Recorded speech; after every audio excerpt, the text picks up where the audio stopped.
Like Brian said, my name is Juan, and I'd like to thank you all for coming. I know the roads are bad and the weather's bad, but I was always in the knowing of you're going to be at the right place at the right time, always. It just works that way. Life is always going to lead you down these experiences. It's up to you to decide what you make of the experience.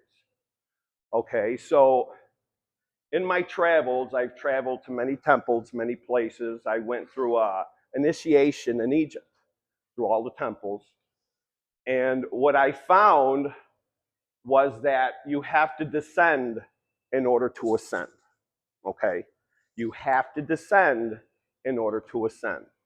So my speech is revolving around that. So I'm going to take you down into where I started, and then I'm going to bring you guys full circle to where I am today. So I'm going to read a part about in my book. It's really brief. And this setting took place when I was a freshman in high school and where it led me to. And I'll fill in the blanks as we go. So can everybody hear me? Okay.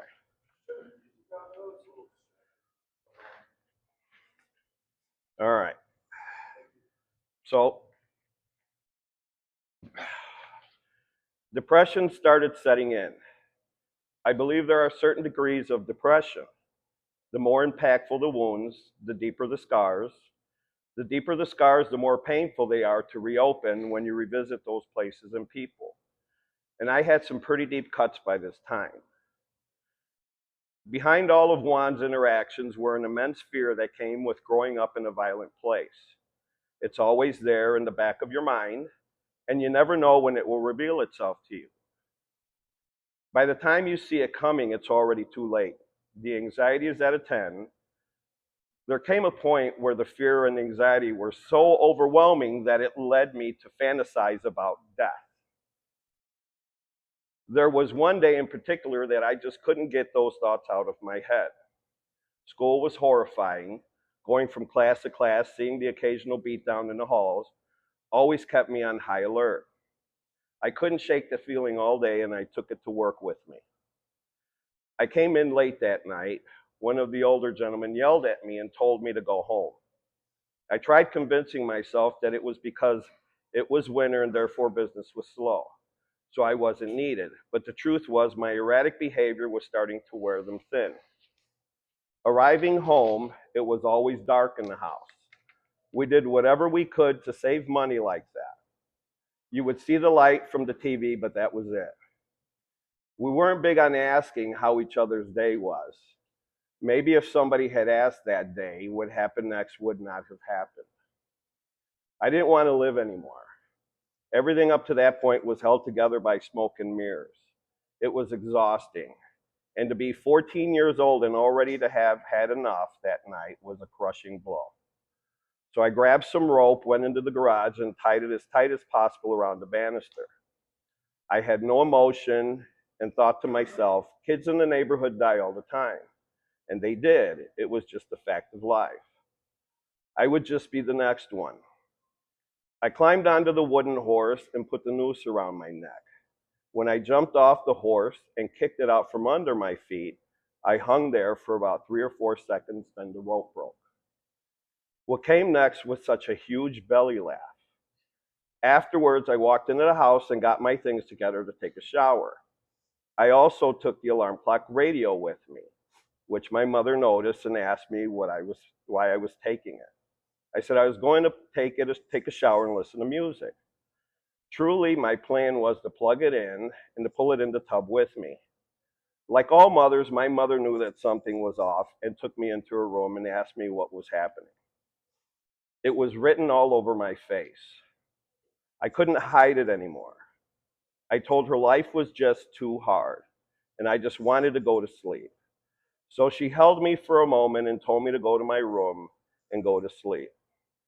Even though I was feeling much better after talking to her, she wasn't. In fact, she was in full panic mode. So, how does a 14-year-old arrive to such a dark place? Well, when I was 8, I was sent to go talk to a priest. And, you know, back at that time, we didn't have, you know, money to go see a therapist or any of those things. And this priest sexually abused me. So I was 8 years old and I really didn't understand what was happening. So I took that pain and I just put it to the side. Meanwhile, I'm going through this upbringing in the east side of Joliet, which at the time was very violent, which it still has the same reputation. Now, it never left, it's not violent anymore, but that reputation was so embedded in the community that it still exists. And so now at 14, my parents decided to take a trip to Mexico. And when we arrived in Mexico, my mom says, we have this surprise for you. And so I said, what kind of surprise, you know, would you have for me in Mexico? So they take me to this church. And when I walked into that church, there he was, the man who abused me when I was 8. So now I'm 14. Now I know what he fucking did to me. And it was wrong. All of these, I froze.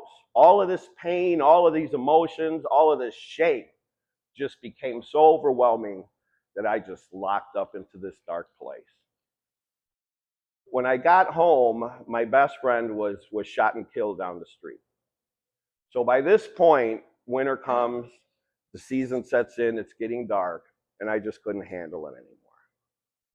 So after the rope broke and my mom saw what I was doing, I went into the cabinet and I grabbed one of my dad's bottles of tequila, and there began my journey with addiction. So I began to drink in secret. You know, like most kids do, you take whatever alcohol's there and you take it into your room, you take a couple swigs, you put it back. And then you start, you know, putting water in it so nobody can, you know, your dad doesn't know that you're taking his booze. But it never did anything but just give me that sense of peace for that moment. I was able to soothe those parts of me that were so broken. And so it led me to, in my 20s, once again, I was faced with an experience of overwhelming pain and suffering. And so I grabbed a gun and I put it to my head and I pulled the trigger. And the gun jammed. And luckily it jammed. But at the time I didn't feel so lucky. I was so angry with God. He says, why won't you just let me fucking die? I'm done with this life. The whole world is just ugly. And I don't want to be a part of it. So I developed this chip on my shoulder. And the saving grace, and this lecture is titled Finding the Beauty in the Shadows of Addiction. Looking back, my father instilled this just work ethic in me that, you know, when you would try to stay home when you were young, he'd say, okay, you're sick, fine. As soon as, you know, he made the call, now get up, you're going to clean the garage. Get up, you're going to paint the house. Get up, you're going to do this. So he says, whatever you think is going to happen in life, whether you like it or not, you got to work. So that was something that I was able to take out of that experience and move further with that. So I've been able to, over the years, go through so many life experiences. And I was fortunate enough, because of the work ethic, to one day wind up in the operators union. But I would go from job to job. Why? Because I was still carrying all of this baggage with me, right? And it led me once again to a dark place. I was sitting in a parking lot. This was in 2015. And I had about a quarter ounce of Coke with me. And it was dark. The whole street was dark except this parking lot. And when I went to do a key, it hit me. This isn't going to end well. I'm either going to die in this parking lot or the cops are going to grab me and I'm going to wind up in prison. So I had a little moment of clarity at that point and say, I have to try something different. So I wound up seeking counseling. And this was my first attempt at sobriety. And this was in 2015. And it started to work a little bit. You know, therapy started to work. And this therapist, she gave me a book. And the book was called The Law of Attraction. Okay. So I'm reading this book and I'm arguing with myself. And I'm saying, there's no way in hell I would have created this life. Who in their right mind would want to live a life this way? So I took that material and I challenged it. And it led me to different teachers, different places. And so after 8 months, I got hurt at work. I tore my abdominal wall. I couldn't work. Winter was here. So now, guess what? You know, I made it 8 months. I'm okay. I'm not an addict. I'm not an alcoholic. I could do this, right? So there began the slip and fall. But through those 8 months, I learned something. And it was becoming aware of what I was doing. Even though I couldn't stop myself, I was aware of what was going on. And so it kept leading me to all of these other places, all of these other people, because my question to God now was, if you're not going to let me die, then why am I here? What is my purpose? What am I to do with all of this? So I'm not going to talk religion. I'm not here to convert anyone. I'm just going to show you the truth of what I've learned from my perspective, because every one of you has your own perspective. That's the gift that God gave you. And it's up to you to decide through your perspective what works for you. So everything that I tell you, take what resonates with you and just leave the rest behind. But I'm going to tell you, what I'm telling you will plant a seed in your subconscious. Okay? So Jesus said something so radical, and it just went over everybody's head, right? Jesus said, the kingdom of heaven is within you. Not after you die, it's here with you now. So there was a man his name was Manuel P. Hall, and he was a 33rd degree Freemason, and he wrote this book. It's called The Secret Teachings of All Times. So don't mind my handwriting, I'm sloppy handwriting. So he said that when humanity can read the language of symbols, a huge veil will drop from this reality. So the kingdom of heaven is inside you. So can anybody tell me what the similarities are to that word? Yeah, sorry. The markers are. Yeah, they're new. So can anybody tell me what similarities these two words have in common? Okay.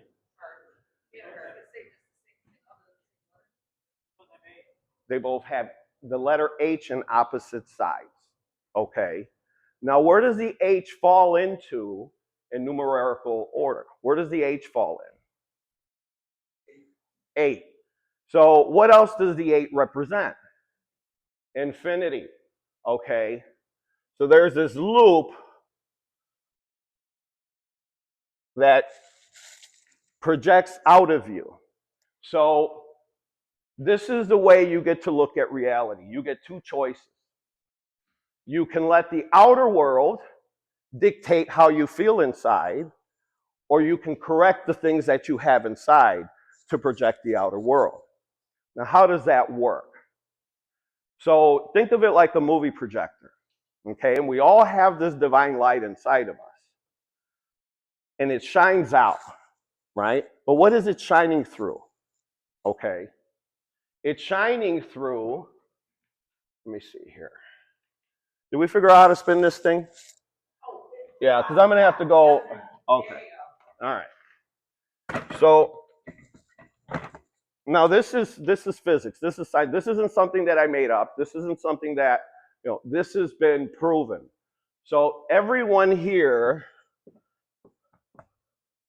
has what's called a magnetic field around them. The Bible calls it the armor of God. Okay? That's what that is. And what that light projects through is that magnetic field. And what's in that magnetic field?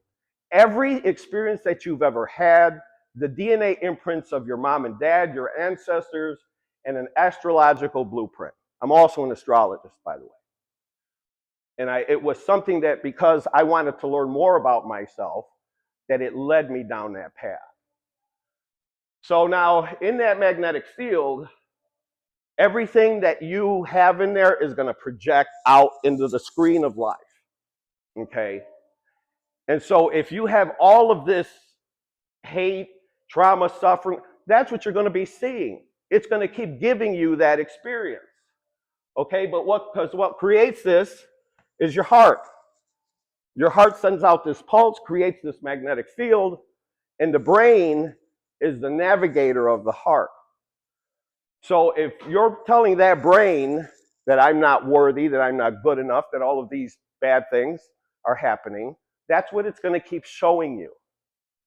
So now you go back to this, that takes on more meaning. Because when you navigate from here going in, you're now a victim. Okay? Because what happens is you're allowing the outside forces to tell you how you're supposed to feel. See, because one thing that I learned from all of these teachers is God doesn't care about your happiness. Let me repeat that. God doesn't care about your happiness. That's why pain and suffering is interwoven into this reality to ensure growth. Because that's why you're here. Okay? And the only way to do that is you have to take responsibility for your actions, for what you do, and how you perceive the world. That is your responsibility. And I'm going to show you different things that you can use to help you change that. When I give this speech to high school kids, right?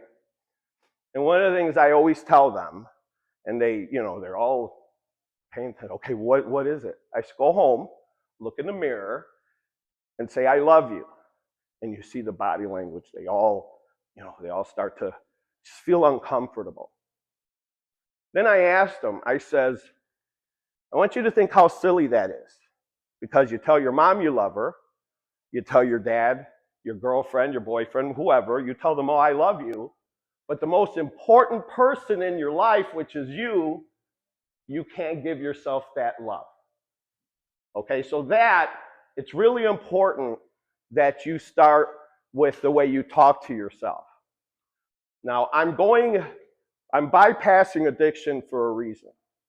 Because addiction is just a symptom of the traumas that we carry. Okay? It's a coping mechanism. It's something that we use to self-soothe. When you go reaching for that drink or that drug, it's to give you just that 5 minutes of peace. Okay? But it doesn't last. It's just something that happens to us that we keep repeating the same pattern, until finally, like what I had in that parking lot, was a little moment of clarity.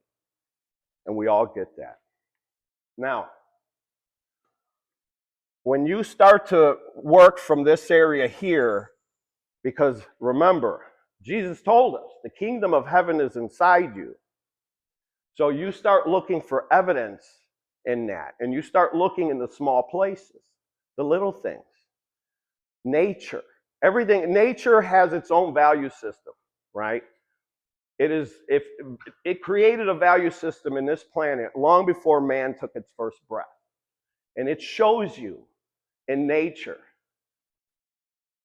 Right now it's snowing, it's harsh, but it's not apologizing for it. It's just the weather. But we allow that to do what? Make us feel bad. Oh crap, now I have to do this.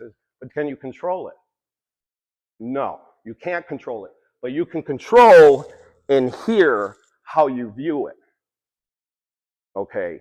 That you have all the control over. Is everything that emanates from in here, you project it out. Now you're out there going, oh, you know what, I want to go sledding. I'm going to go for a walk in the park. I like the way the snow glistens in the trees. Those are your choices. But unless you know how this works, this is always going to pull you because it's such a strong force. It's so distorted. It's so chaotic. But it's meant to be. Okay? Remember, God doesn't care about your happiness. It's about growth. So how do we do that? How do we grow? Well, when you start to understand who we are and where we come from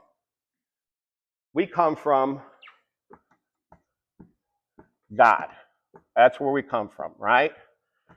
And God emanates all of these frequencies throughout the entire universe, right? There's all of these frequencies that are God. And what this is consciousness, right?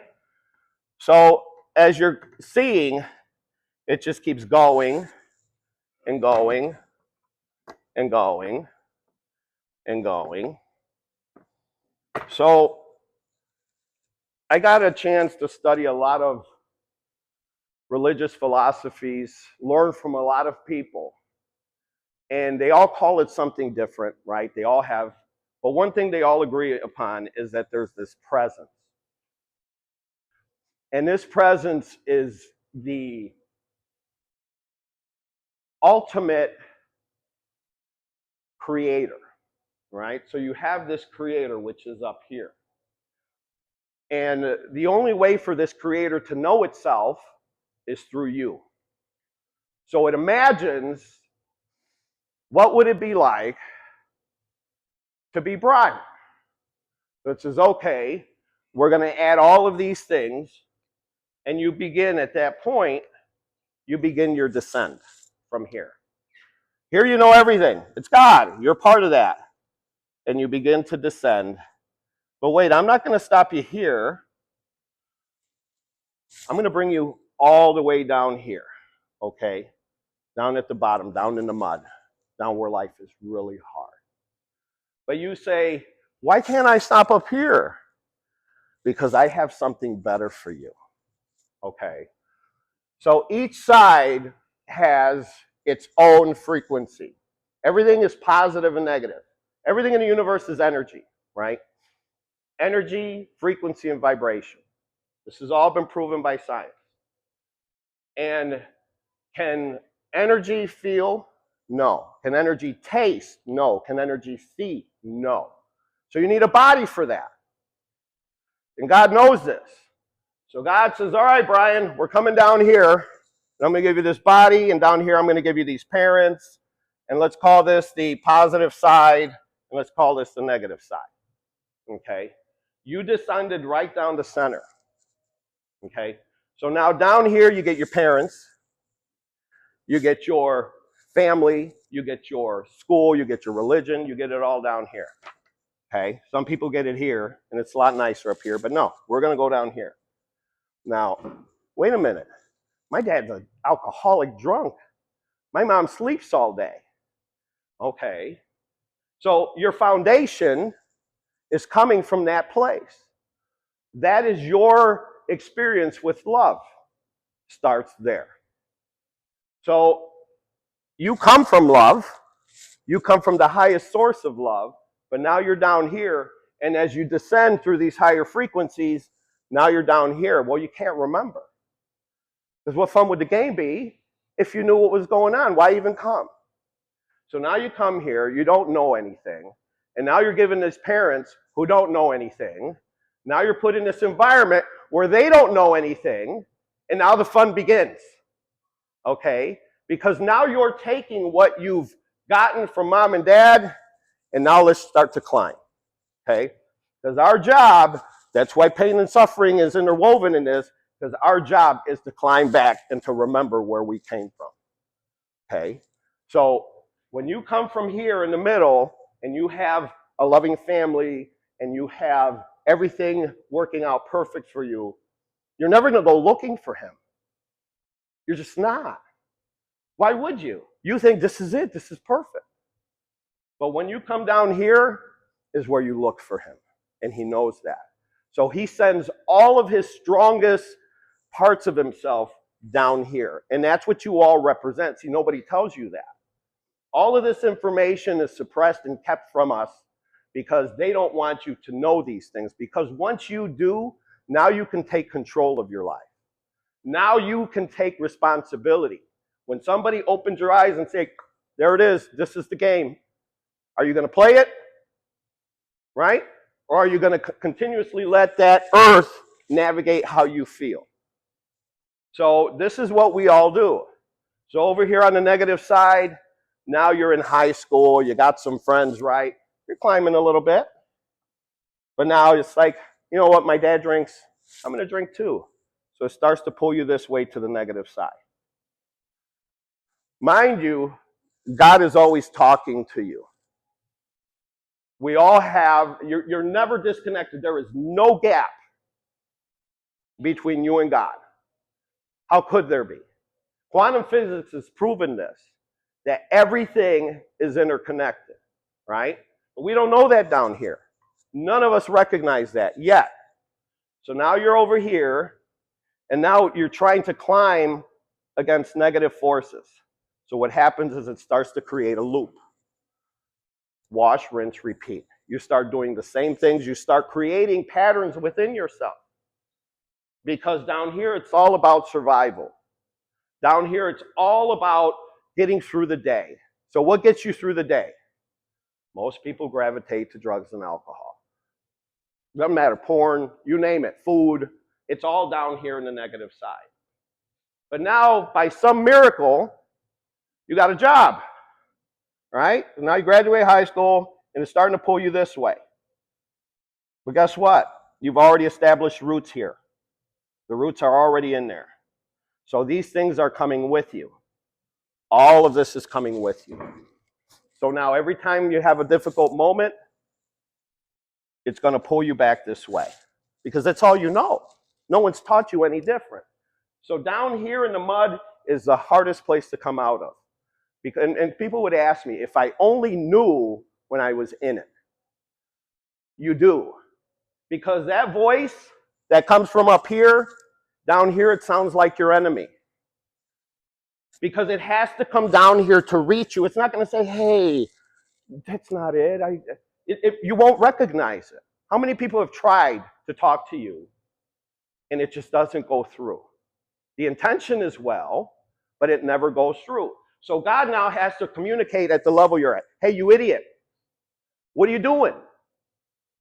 You know you almost killed someone last night when you blacked out and you drove home.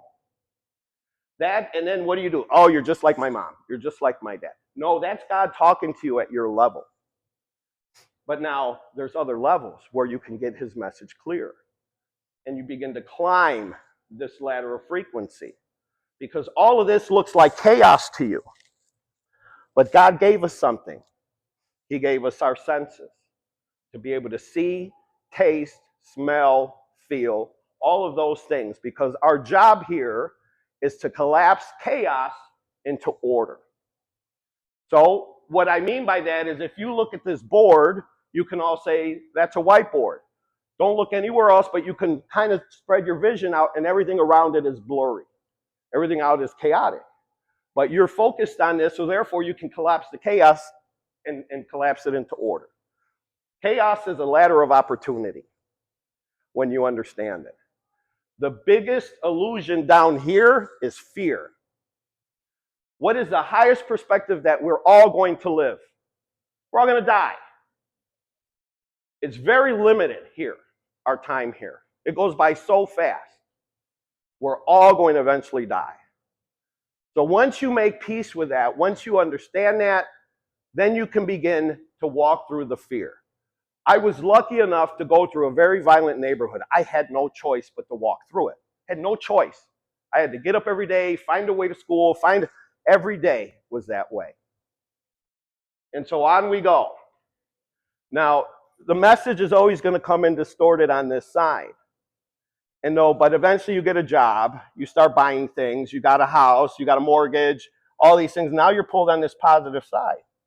And you're thinking, well, that's it. But you're bringing all of this with you, just so you know, because you haven't realized that that's what's holding you back. So now, you know what, I need more stuff. I'm going to get a second mortgage. I need a bigger car. But I saw on this, I'm going to get a bigger car. So now I create stress. How do you deal with stress? You go back to this foundation of what you know. So you're back in survival.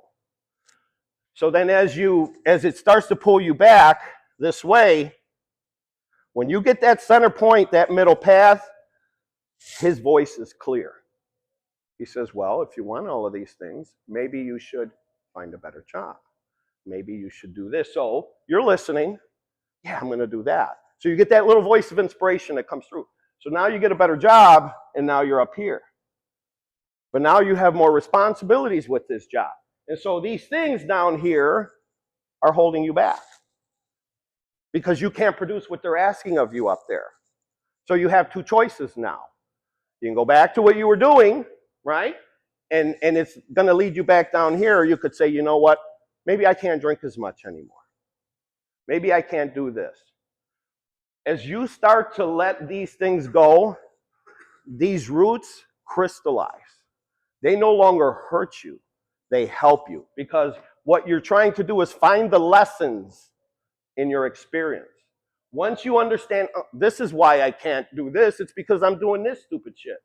Then you learn the lesson. But you learn it in a hard way down here. As you start to climb up this middle path, you start to see things from a higher perspective because you're climbing the chaos. You're collapsing it into order. So now you're up here, and now you can look down at that wound and say, I'll share a story with you real quickly.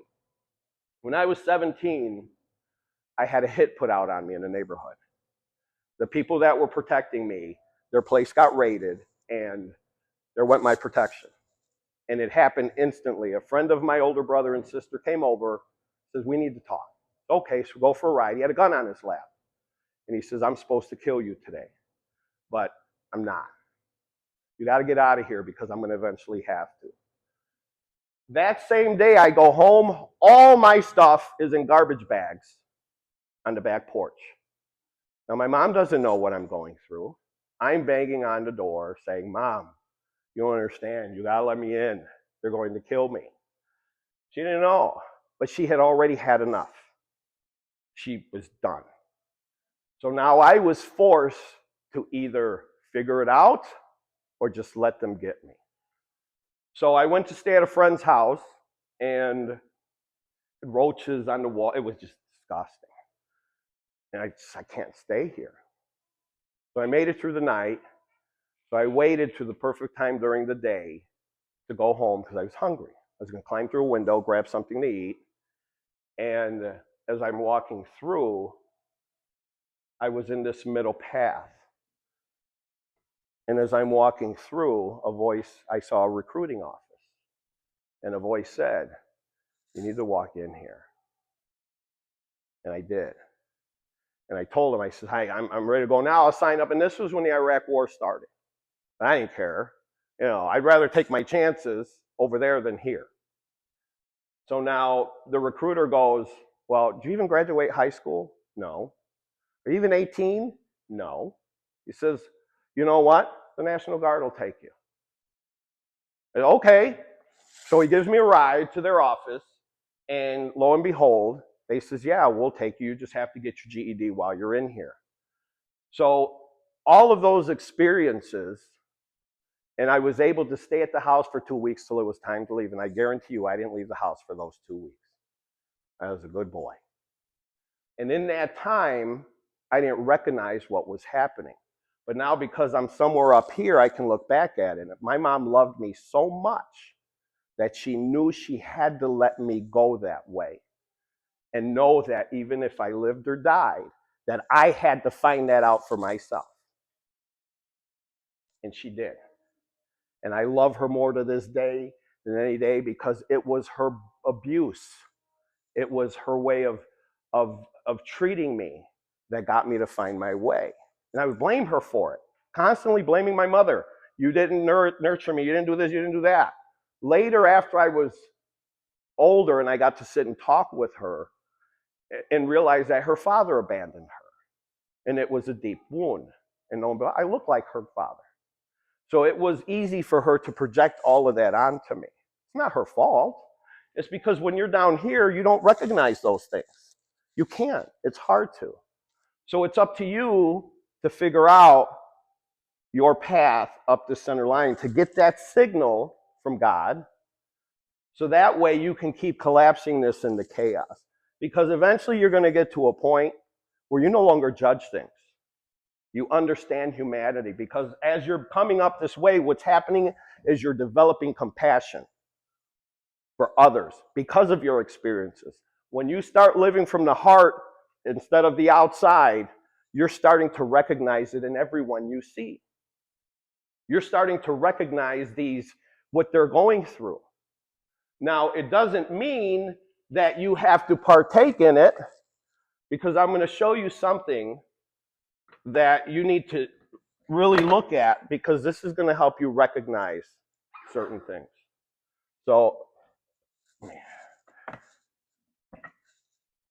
we're going to draw two people here, okay? And these are the things that are going to help you climb. This guy's got a weak magnetic field. This guy's got a big magnetic field, okay? When you come around someone, you already get this gut feeling, right? You either know that he's a bad person, or you say, hey, this person can help me. So if you're this person, and once you recognize that, you're no longer judging that guy, hey, he's got more than me. He's better than me. No, you start recognizing that, because what has to happen, because energy has to calibrate itself, that either this person is going to come up and make his field bigger, or he's going to suck this person down and make his field smaller. And mothers, you guys know that, because your children have constantly taken you and brought you down here. And the only way to break that is you have to cut the cord. Because you're not in charge of anyone's journey. You're not. He is. He's in charge, because it's him. It's his creation.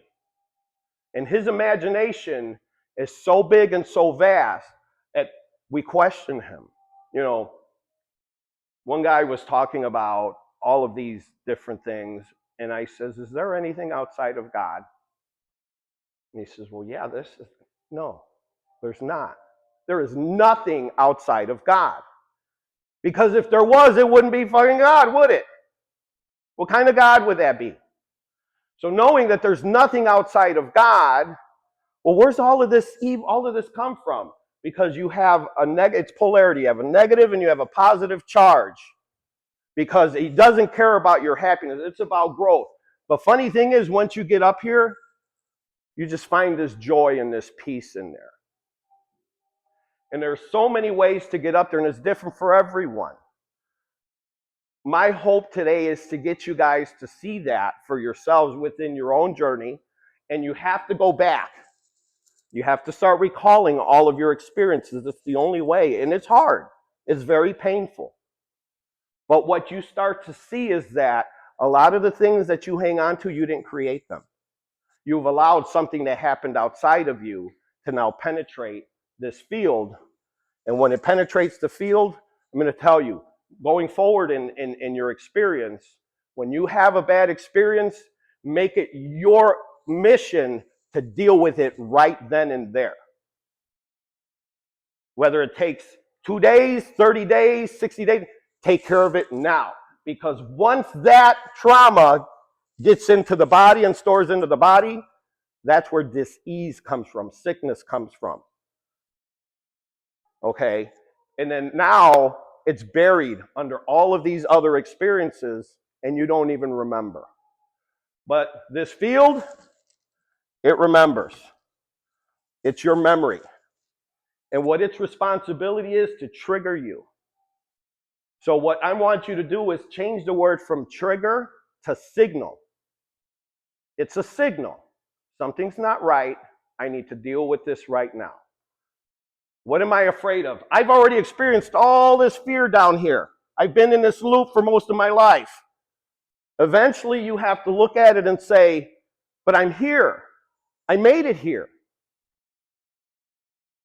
So now that you understand that, you start taking on your fear tablespoons at a time.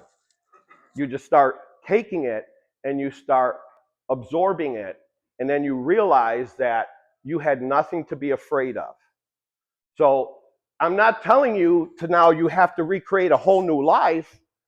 I'm telling you it's time to take responsibility with the life you have and make the changes that you can now.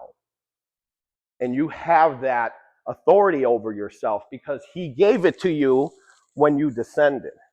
He gave you authority over your choices. But most people don't recognize that. See, religions teach you that you're separate from God. You're not. You are not separate. In fact, he is a part of you bigger than any other part of your life. That's why you're all here now. You know, I know some of you have gone through really difficult moments in your life. You use those difficult moments to navigate your path going forward.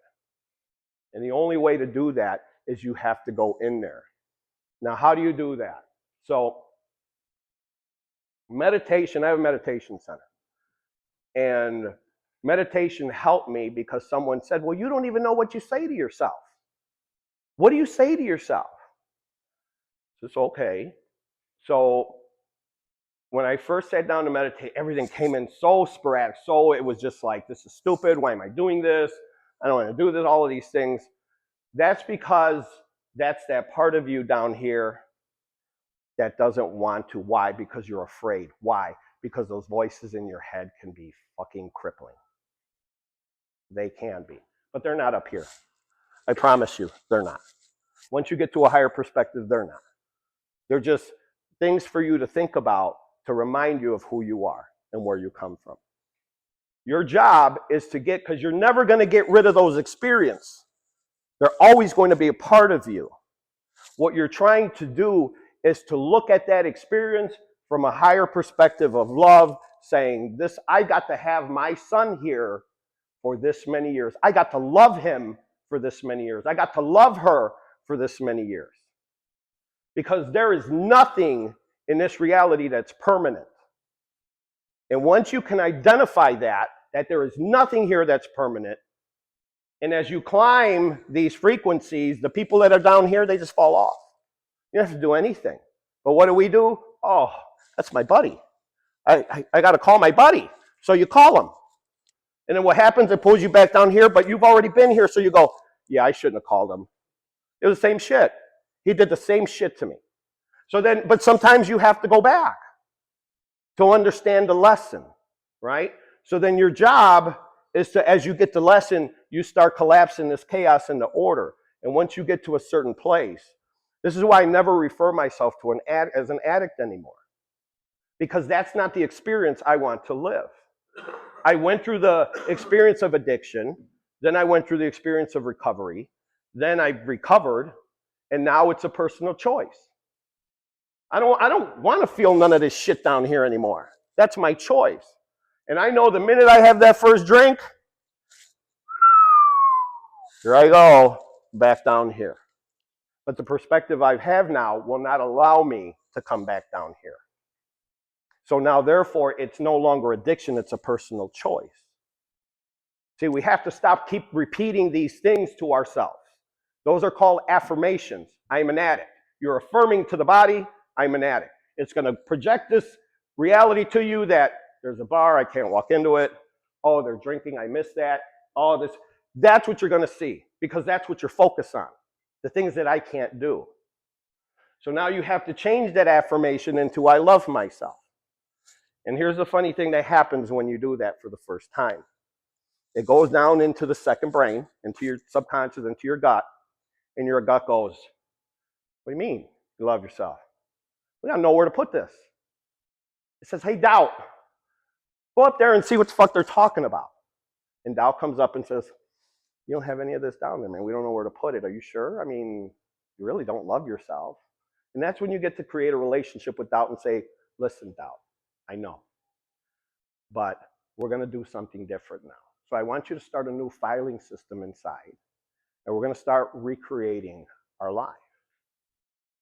And when you do that, those things start to anchor in. It takes time. Like I said, my first attempt was in 2015. And I now have just 3 years completely sober.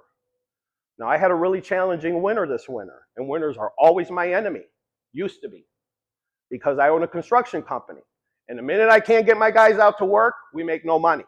We don't make any money. That allows me to start thinking all these negative thoughts. Oh my God, how long is this winter going to last? I don't have control over that. So I no longer go there. I can't control the weather. So all of those triggers that used to get me to drink, I've dealt with. So all of this now is a strong foundation to help me come up here. And so all these people that come in here with this love and light and all of that and everything's kumbaya, I've already passed them, because I can deal with life challenges in a whole different way. Because it was all of the things that I got to uncover within myself that I was forced to, the strengths, the courage, the determination to make it to that first drink, to make it to that first line. You're developing this ability to push through to get to it. So now I just changed that into a higher perspective, and now I'm pushing for the things that do good for me. Now I'm pushing for the things that are going to help me. Because now that I know how this works, and when I learned all of this, it took me a while to understand it. It took me a long time. It took me 15 years to finally get it in my head. And finally, when I went to Egypt and I got to walk through all these temples and I got to experience and learn from these people, then all of a sudden something clicked. I said, shit. So now I'm in the Great Pyramid in the King's Chamber, and people are coming around me. I wound up leading the group in the end. And how did that happen? Because of all of the things that I've gone through, third world country, I don't care. I grew up over here. It's nothing. So I was able to walk through Egypt and get it while everybody else, can you drink the water? I don't want to drink the water. Can you drink the water? You know, things that don't matter. But because they grew up over here in this nice, cushy place, they can't accept those hardships. So I naturally have evolved into someone that can lead many people. And I do through my construction, through the groups that I talk to, through the people just that I connect with on a day-to-day basis. I'm very long-winded, as you can tell. I like to talk. But I like to talk about stuff that matter now. I mean, I can talk football. I love football. I'm a Miami Dolphins fan. It was my excuse to go south in the winter when it's shitty out here. That was my excuse. Well, there's a game. I'm going to go down to see the game. No bullshit. You're going to go get drunk.